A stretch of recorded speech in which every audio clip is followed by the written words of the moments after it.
Okay, dear colleagues, we will continue the morning session with the second talk of Lino Grama. The second talk is entitled Generalized Scalar Curvature on homogeneous basis. Okay, thank you again. Yeah, well, Okay, now I need to be change a little bit change the object, but it's also related to the conference. This is a geometric structure also in the almost emission geometry. This is a joint work with my colleague, Ailton Oliveira. And just to start with some basic definition, just to fix notation. And the almost emission structure on an even dimensional manifold is a pair, is a Riemannian metric and almost complex structure. This is an endomorphism of the tangent bundle, the square is -1, such that this almost complex structure is G-orthogonal. And we call this triple MGJ, it's an almost emission manifold. And if J is a complex, is integrable structure, we call this emission manifold. And if you start with almost emission manifold, we can define the fundamental two form, right? This way, it's very usual. And on emission structure, now is emission. I suppose here to J to be integrable. Okay, is scalar if J is parallel with respect to the Levi-Civita connection. In this case, it is I denote D, the Levi-Civita connection. Okay, this is the relation. Okay, and we have a very well-known theorem. And an emission structure, again, assume J is integrable, is scalar if and only if the fundamental two form is closed. And in this case, we call the fundamental form of Kähler form, and the J is called the Kähler metric. And now, just make some recall, is a very classical classification of Greyer-Vela about the almost emission structures. Okay, we start with the manifold, metric, and the almost complex structure, and the omega, the fundamental two form. The key idea, this is understand the symmetries of this three-tensor, the covariant derivative of the omega with respect to the Levi-Civita connection. This idea applies in the other context. For instance, in G2, we have some similar classification. For SU3, we have some similar classification. Okay, but the idea is understanding the symmetry of these three tensors. And we start with V, a real vector spacer of even dimension. J is an almost complex structure on V, and we denote this bracket here for denote the scalar product compatible with the J in this way. And we denoted this capital W to be the subset of this V star, tensor V star, tensor V star, defined by the set of these three tensors, alpha, such that we have this alpha satisfies this three equation. This means here, this is antisymmetric in this second and tertiary interest, and this is J is skew symmetric with respect to the two second and tertiary interest. Okay, this is a subspace of this vector space. And now, okay, this is I just recall, okay, this is just quote this result. We define the forest subspace of W. W1 will be this alpha in capital alpha, such that this is antisymmetric in the first two interests. W2 is the alpha satisfies the previous condition, such that they have some cyclic sum is 0. let me put that W3 and W4 together because these appear, this alpha bar is a kind of a trace here. And for WT satisfies this condition. And for W4, this is amazing expression. And then we take this alpha bar, it's a orthonormal. Alpha bar is a trace with respect to this orthonormal base. And then we have this theorem from Geyer-Wheeler. This W is a direct sum of these four pieces. And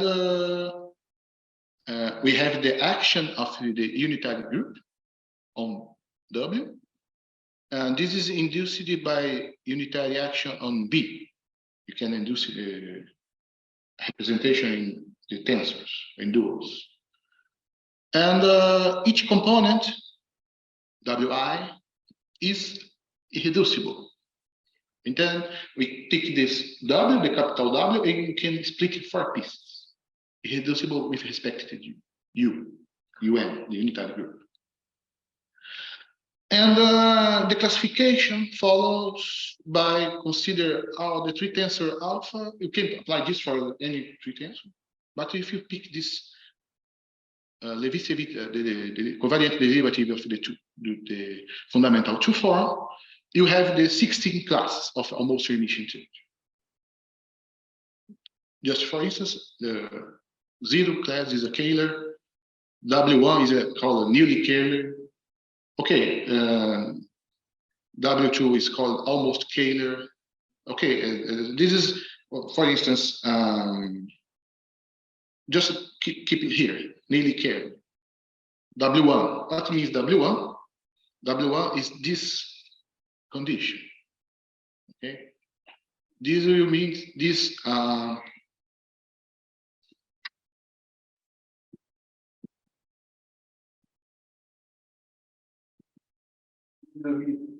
Still symmetric in the first two entities. Okay, this is condition for nearly K.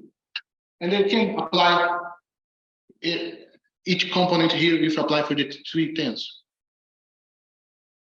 And the W2 is called almost Kähler, WT semi-Kähler, W4 locally conformally Kähler, W1 plus W2 to symplectic, etc., etc. We have 16 classes of almost Hermitian geometry.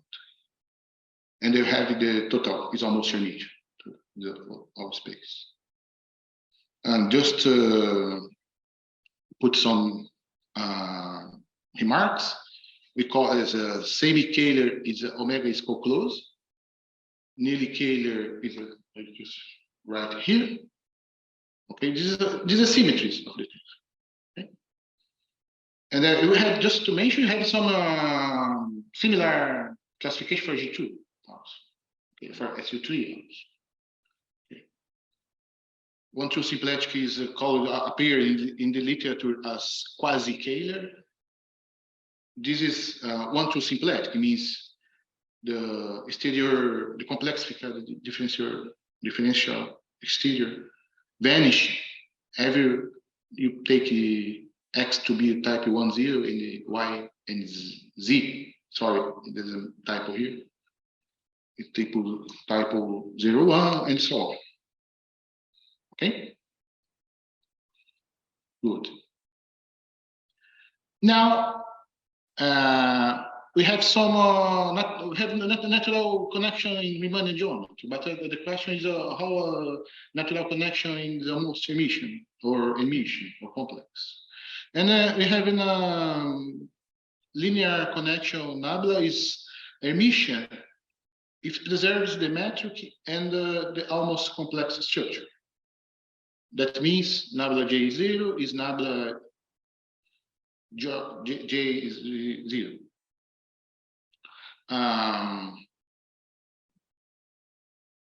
But look, we are not assuming here the J is integral. And given almost Hermitian manifold, there is this unique connection that satisfies this is Hermitian, and the one part of the torsion vanish.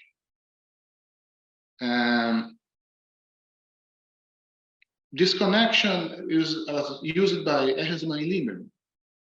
And in this complex case, this connection coincides with the Chern connection. Because if you are working in a complex manifold, you have some natural connection. It's called Chern connection. The Chern connection behaves like Del bar. It's a detecting holomorph section. But in general, this is not compatible with the Levi-Civita connection. It's not the Levi-Civita connection. It's a different connection. But okay, there is one remarkable case when the both connections coincide. It's a Keller case. Okay, but this is not our situation. And okay, just to these connections, the Lieberman, the Ehresmann and Lieberman connection coincide with the Chern connection in the integrable case, in the emission case. And in the literature, this connection is also called Chern connection. It's a abuse of the notation. Or, for instance, in paper works from Gauduchon, for instance, appears canonical connection. And what you call the Chern scalar curvature. The Chern scalar curvature is the scalar curvature of the Chern connection, but now is in the almost Lagrangian sense. And you just take this computation is usual in the unitary frame, like here. And that is very remarkable, very well known. If you start with the Kähler manifold, the Riemannian scalar curvature is equal 2 times the Chern scalar curvature. Okay. And this motivated the following definition given by Dabikowski and Locke. What the guy calls the Kähler-like scalar curvature. Now, Kähler-like scalar curvature is a Hermitian metric in the almost Hermitian setup that satisfies this equation. The scalar curvature is 2 times the Chern scalar curvature. This is emulating the Kähler situation, but it's not. Okay. Let's give some examples. The first example is a very nice, is a remarkable result from Gauduchon. If you start with closed Hermitian manifold, J is integrable. And if you impose the condition, is not relaxed, but if you impose the condition, Riemannian scalar equal 2 times Chern scalar. And if you impose this, we conclude that you manifold K. Okay, so in this case, for closed Hermitian, if you impose this condition, this happens just if you are in Kähler. Your almost Hermitian is Kähler. Okay, there's no other almost Hermitian that satisfies this. Okay, this is very nice. Okay, this is okay, but this eliminates a lot of things because you needed to move or for no compact or for no remission. Okay, there is no other. We have more recent results. Apostolov Drahisi shows that if you start with almost Kähler manifold and impose the equation, this will solve just in the Kähler case. Or more recently, Regine Meyer, if you start with nearly Kähler structure and impose this equation, again, the unique solution will be Kähler. Recall, Kähler is the zero, the equivalence class relation to the zero bar, the zero. The Kähler is inside all. In particular, no, Kähler is nearly Kähler. It's all. But if you impose some, start with some almost Hermitian impose this condition, you arrive now. This must be Kähler.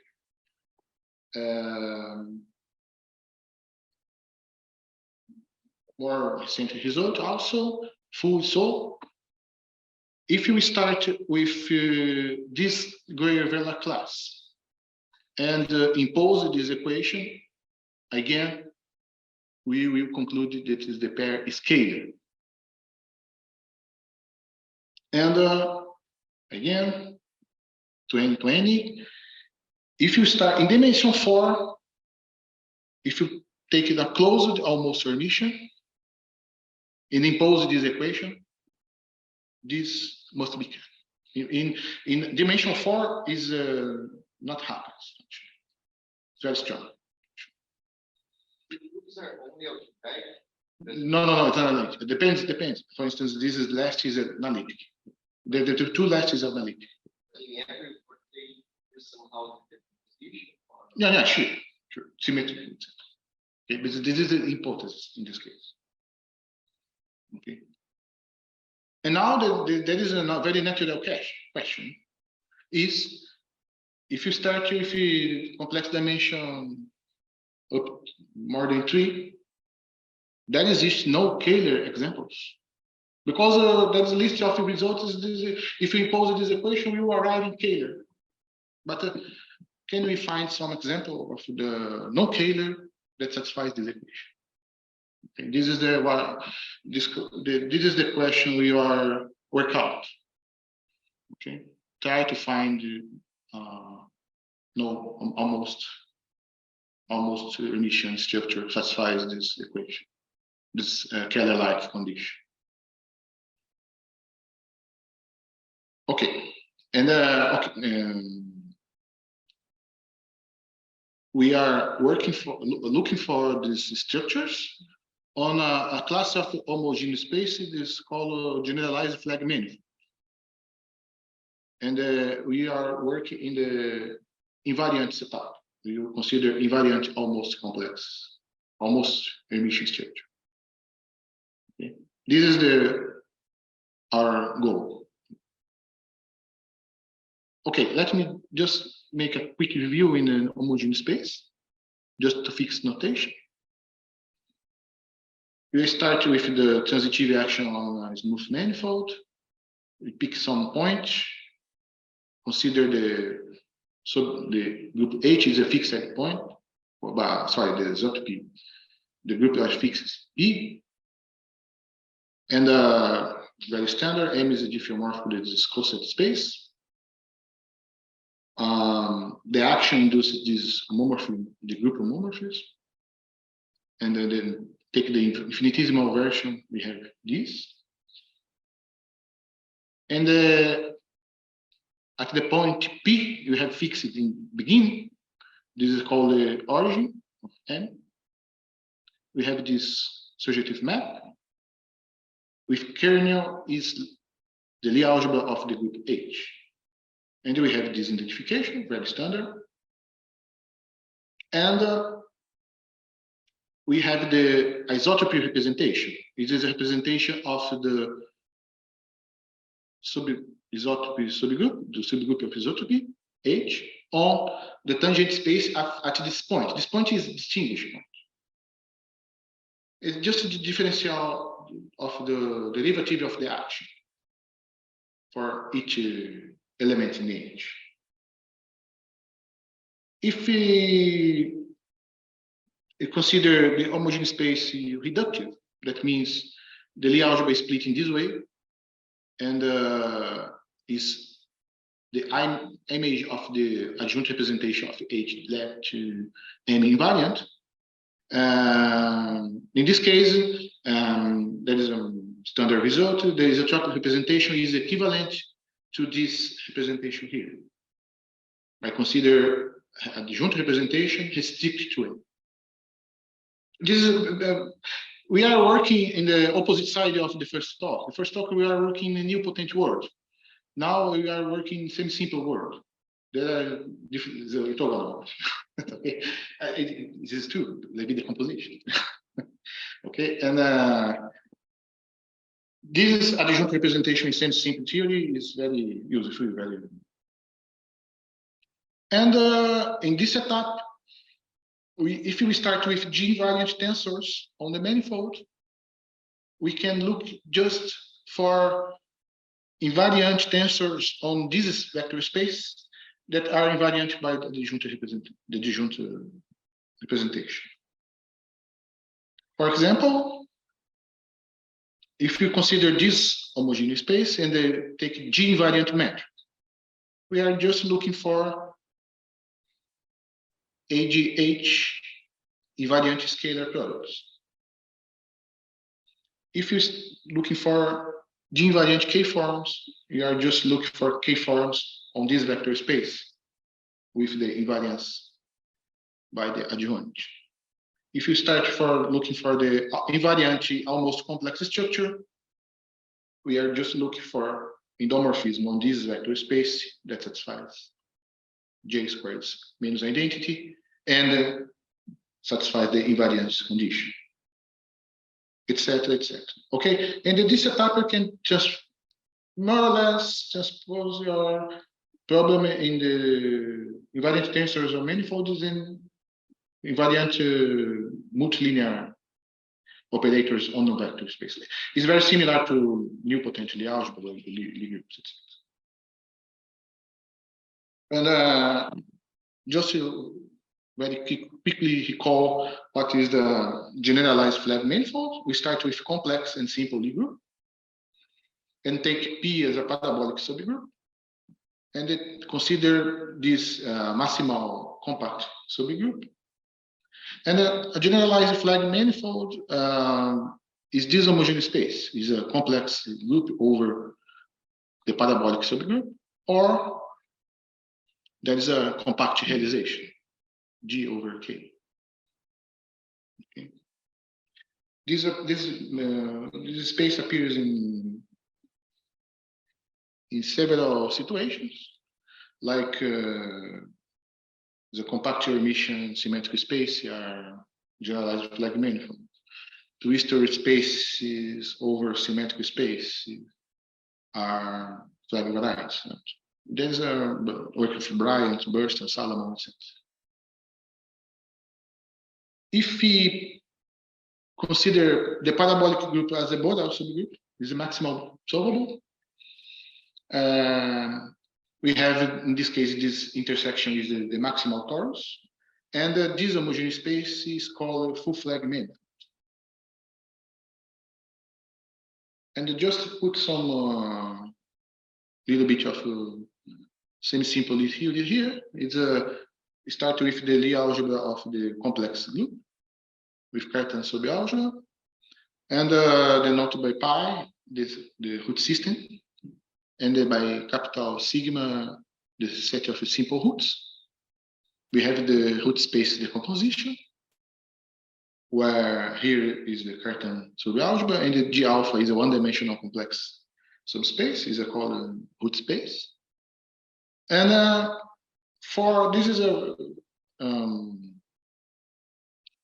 this is very important for us because for each choice of subsets in the simple roots, for each subset of simple roots, we can define in a parabolic subalgebra. Okay, just to pick the Cartan subalgebra, just sum with all negative roots, and just add some positive roots spanned by these simple roots. The simple roots work like a base. You can generate all roots. And just take this. And for this choice of the theta, you define a generalized flag manifold. Okay, and yeah, and we work with families of flag manifolds, and we work, for instance, if you make some choose of a set of simple roots, we parameterize a family. Okay, not to work with just one manifold, but in a family. And it's a very well known, the flag manifolds are reductively homogeneous space. And the isotropic representation of a generalized flag manifold, you decompose the tangent space M in pieces, M1, Mi, where each Mi is irreducible, and Mi and Mj are non-equivalent. This is a special feature of this class homogeneous space. In general, this cannot happen. And if I plug this information, the representation is completely reducible. Sorry, is the isotropic representation is describing these pieces and non-equivalent. And I recall how to describe invariant tensor. For instance, I can describe this matrices and almost complex structure in a very nice way. For instance, G-invariant matrix on M will be invariant scalar products. And we recall we have the Cartan-Killing form, and every invariant matrix will be this form, where this capital lambda is a symmetric and positive operator. But if you consider the invariance property, this will impose several restrictions on this operator. And you can show that lambda restricted to each component must be a multiple of the identity. And the operator will be, we assume this form will be a diagonal matrix when the lambda 1 will appear the dimension of the model M1, and lambda r will appear the dimension of mr. And we abuse the notation and just denote the metric by the r positive numbers. Okay, how you construct from the back? You start with this r numbers, make some diagonal matrices like this, and build your scalar product and spread this by the action. That's the same for the invariant almost complex structure. You need to understand this endomorphism. But again, the invariance will impose some restriction. And in this case, this condition J square is means identity implies that the multiple must be plus or minus the unity, imaginary unit. And the J will be this operator, where epsilon I is plus or minus 1, depends. And we abuse this notation just to call invariant almost complex structure by the R, the R up, or the R signs, plus or minus. Okay, this is just notation. And just to be more concrete, that is a very well known six-dimensional manifold. It's called Wallach flag manifold. It's a SU3 over T2. And in this case, the space is decomposed in 3 pieces. M1, M2, M3, where each piece has dimension 2. In this case, the invariant metric will be parameterized by 3 positive numbers. And the invariant almost complex structure will be by 3 signs. And how we use this almost invariant structure in this space? For instance, if I take J 1 to 1 and G and J plus, plus, plus, this is corresponding to the Caylor structure. Look, this is a notation, okay? This is a invariant metric and a invariant almost complex structure. If I consider the semi-metric by changing the almost complex structure, you are arriving nearly Caylor. Okay, you can like to, because if you have these numbers for the metric, and if you have, okay, so you have this number for the metric, you can do every Riemann geometry. You can describe the connections, curvature, etc., etc. And if you have this J, you can make all Hermitian geometry like. You can compute everything. And you can, for instance, for this line here, you can compute this symmetry, and so on. And now we are going to analyze this equation, okay? Where, and this scalar SC means the Chern scalar curvature, and the S is Riemannian scalar curvature, okay? But we consider families of generalized flag manifolds, and keep these manifolds with the almost invariant almost Hermitian structure. And these families are parameterized by the number of the reducible components of the isotropic representation. Okay. And we consider flag manifolds with 2 and 3 isotropic components.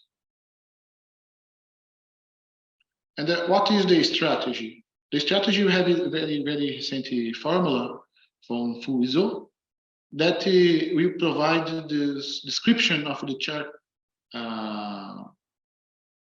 curvature, the Chern scalar curvature.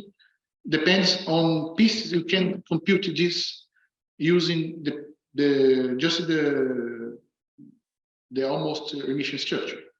You use this Nigenius tensor with some symmetric part of the Nigenius tensor. You have this is the scalar Riemannian curvature. You have the exterior derivative of the fundamental two form. We have the Lie form. You can write this, but the main issue here is not about just one manifold. We would like to make this for a family at the same time, for a lot of manifolds at the same time. And just for the instance, this component here, the F min appear in this formula. This uses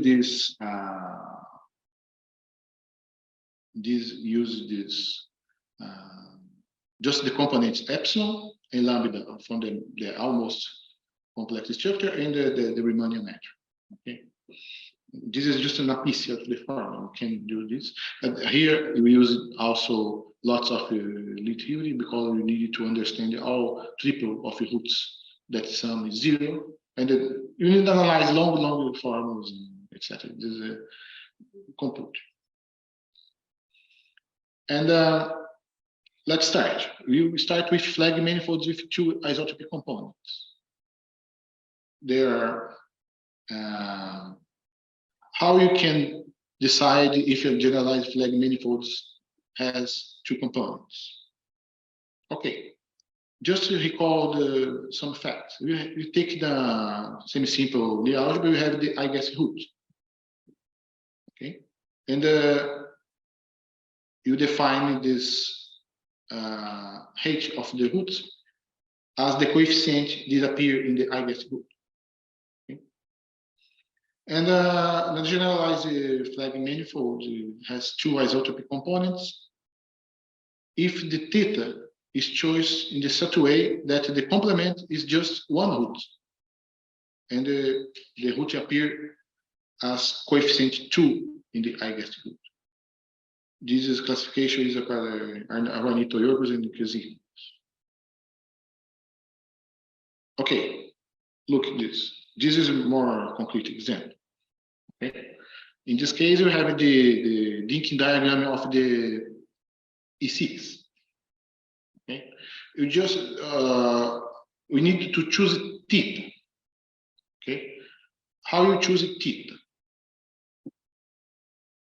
We take the complement, the simple roots, and remove one root, and then the root appear as coefficient 2 in the eigenvalue root. This is the coefficient. This appear here is the coefficient in the eigenvalue root. And if I remove this root, I arrive in this homogeneous space. But okay, can I remove this? Is a different homogeneous space. For each root you remove, but the label must be 2. Okay. For instance, here is for the same Lie algebra for F4. If I remove this, you mark this root, you arrive in this homogeneous space, and if you remove this, you arrive in different homogeneous space. Okay. But now we would like to make some computation for all manifolds at the same time. Okay, this is the list of the all flag manifold with 2 components, 2 isotopic components.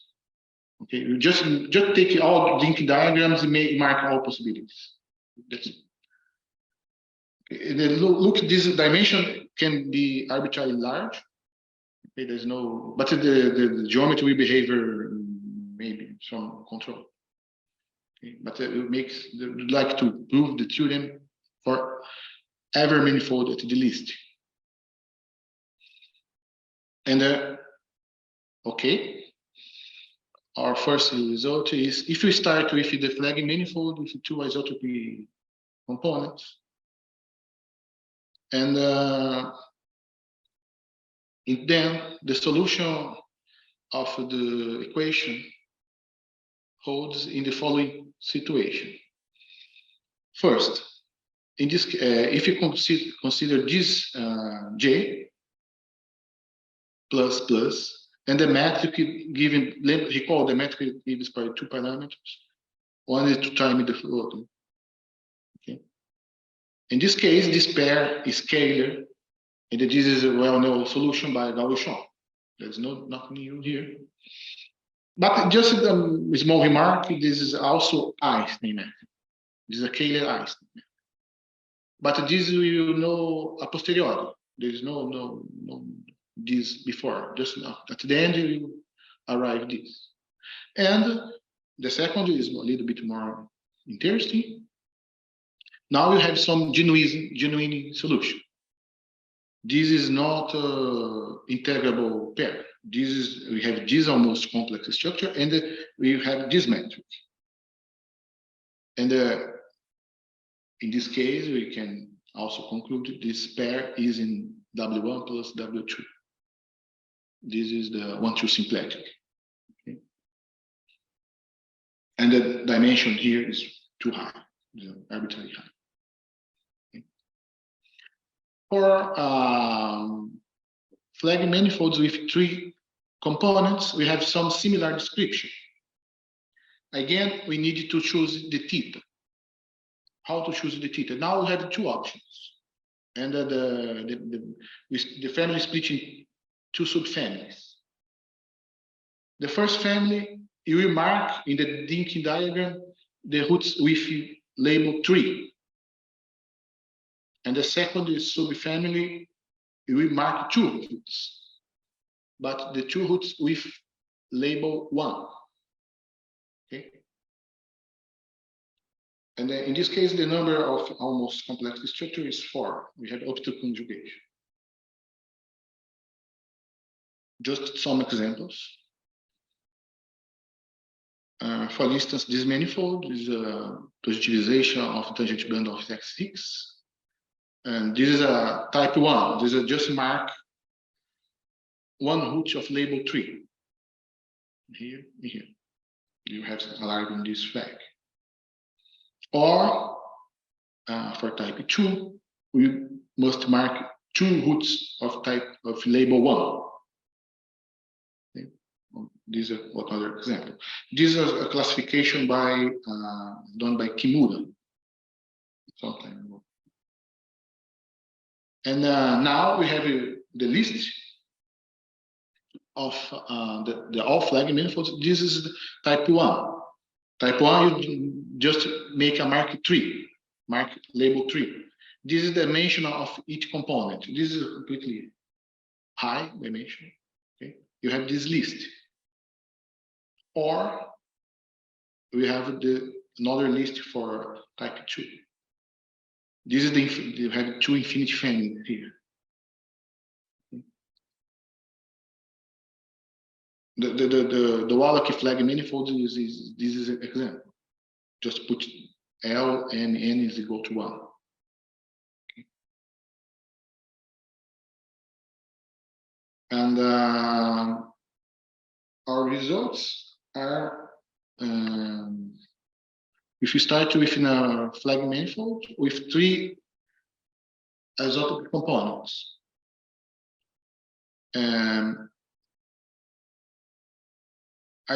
We work for each almost complex structure. Okay, this one it depends.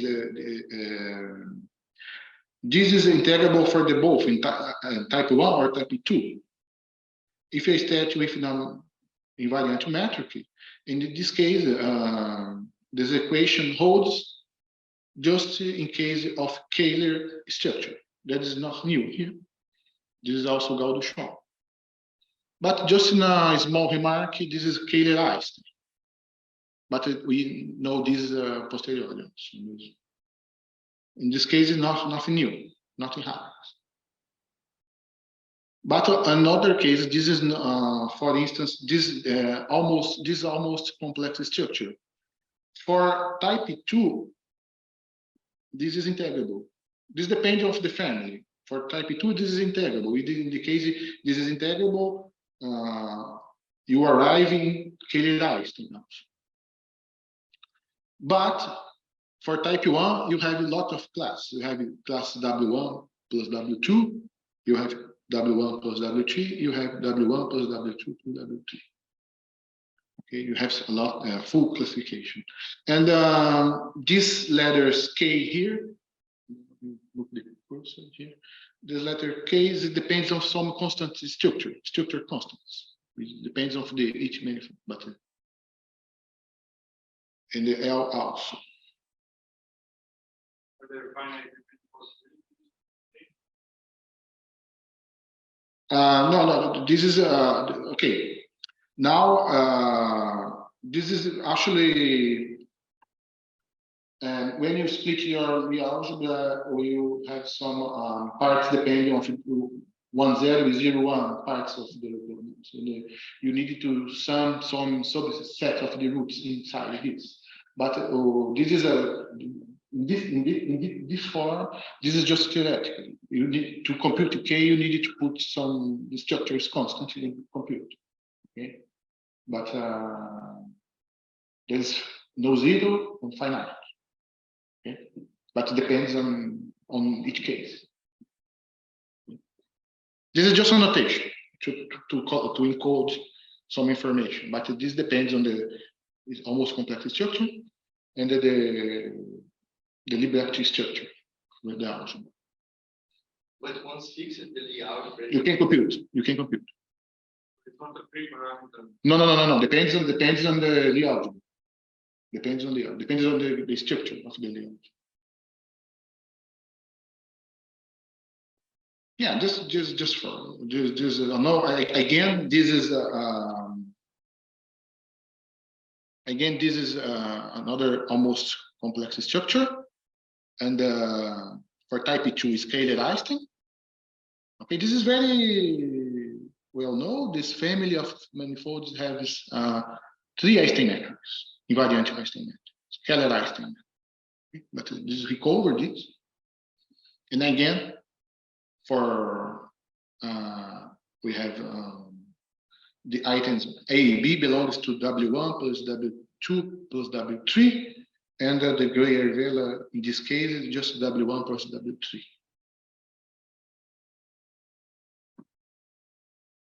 And for the last invariant almost complex structure. In this case, we have some non-trivial solution in both cases. This structure is not integrable for this family. You have a W1 plus W2 and a W1 plus W2 plus W3. And now we have this summary in this case.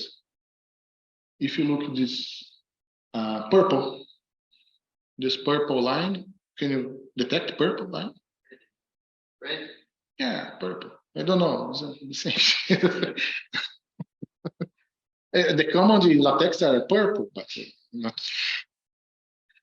And this purple line is Gauss-Schwann. Okay, that is the not new. Okay, there's no just the trivial solution. Trivial solution, I mean Kähler solution. Okay, and the other line is a non-trivial solution. There is no Kähler solution. Okay, and it is okay. These open new questions like Charlie and Amabi problem for almost emission manifolds and so on, like some variational setup for scalar curvature, scalar Charlie scalar curvature. Okay, because we try to emulate now some behavior of Kähler geometry in this case. Okay, that's it.